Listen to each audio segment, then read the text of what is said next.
दोस्तों, कैसे हैं आप सब। मैं Shalini Srivastava RVS coaching classes से आज एक नए वीडियो के साथ फिर उपस्थित हुई हूँ, जिसमें आज हम एक तालिका के माध्यम से ये समझेंगे कि अल्प प्राण व्यंजन क्या है, महाप्राण व्यंजन क्या है, अघोष वर्ण कौन से होते हैं और सघोष वर्ण कौन से होते हैं। आज एक मैं तालिका बनाऊंगी, उस तालिका के माध्यम से आपकी चीज़ें हमेशा आपके दिलो दिमाग में बैठ जाएंगी।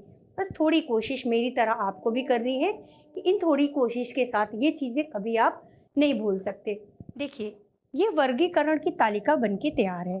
अब इस वर्गीकरण को समझने के लिए सबसे पहले आपको समझना है कि अल्प प्राण क्या होता है और महाप्राण क्या होता है, अघोष वर्ण क्या होते हैं और सघोष वर्ण क्या होते हैं। तो देखिए, क्या है, जब आप किसी भी वर्ण को बोलते हैं तो वर्ण को बोलते समय सभी वर्णों के उच्चारण में जो श्वास का प्रयोग होता है वो एक समान नहीं होता, किसी में ज़्यादा होता है तो किसी में कम। तो श्वास की मात्रा के आधार पर वर्णों के व्यंजनों के दो भाग हैं। सबसे पहले क्या होता है, अल्प प्राण व्यंजन, और दूसरा क्या है, महाप्राण व्यंजन। अल्प प्राण व्यंजन क्या है? अल्प प्राण व्यंजन वे व्यंजन होते हैं जिनको बोलने में वायु की मात्रा जो होती है वो कम प्रयोग होती है। और उसी के अपोजिट महाप्राण व्यंजन क्या होते हैं?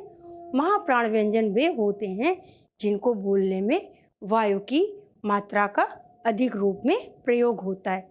अब अघोष वर्ण क्या है और सघोष वर्ण क्या है?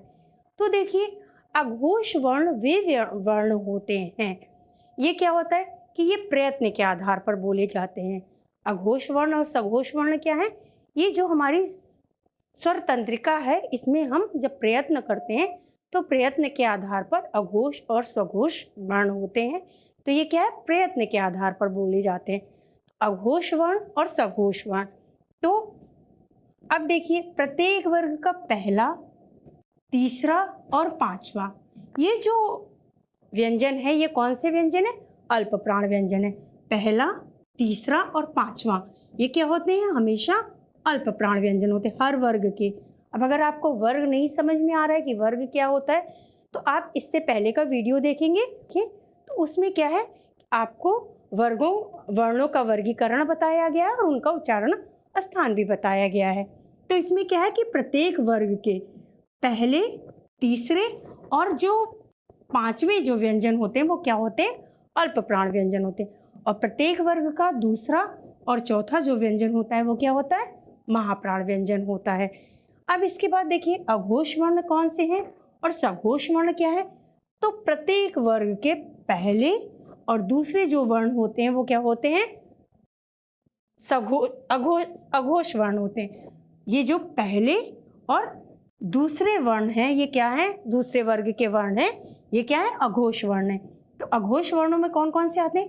क, च, ट, त, प, ख, छ, ठ, थ, फ, श, ख, स। अब देखिए, सघोष वर्ण कौन से हैं?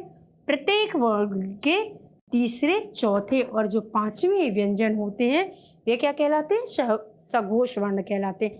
कौन से? प्रत्येक वर्ग के तीसरे, चौथे और पांचवें जो व्यंजन होते हैं वे कौन से व्यंजन कहलाते हैं? सघोष व्यंजन कहलाते हैं। ये कौन कौन से हैं? घ, ग, घ, अंग, च, झ, इय, ड, ढ, अड़, द, ध, न, ब, भ, म, य, ह, र, ल, व, ढ और ढ और ढ, ये उच्चिष्ट व्यंजन है। ये भी किस में आते हैं? सघोष वर्ण में आते हैं। किस में आते हैं? सघोष वर्ण में आते हैं। इस वर्गीकरण के आधार पर आपको अल्प प्राण, महाप्राण और अघोष और सघोष बहुत अच्छे से आया होगा समझ में। बस इसके लिए ज़रूरत है कि एक तालिका आप खुद से बनाइए, एक दो बार उसकी प्रैक्टिस करिए। एक दो बार प्रैक्टिस करने के बाद ये सारी चीज़ें आपको बहुत अच्छे से समझ में आएंगी। आज की क्लास में इतना, धन्यवाद।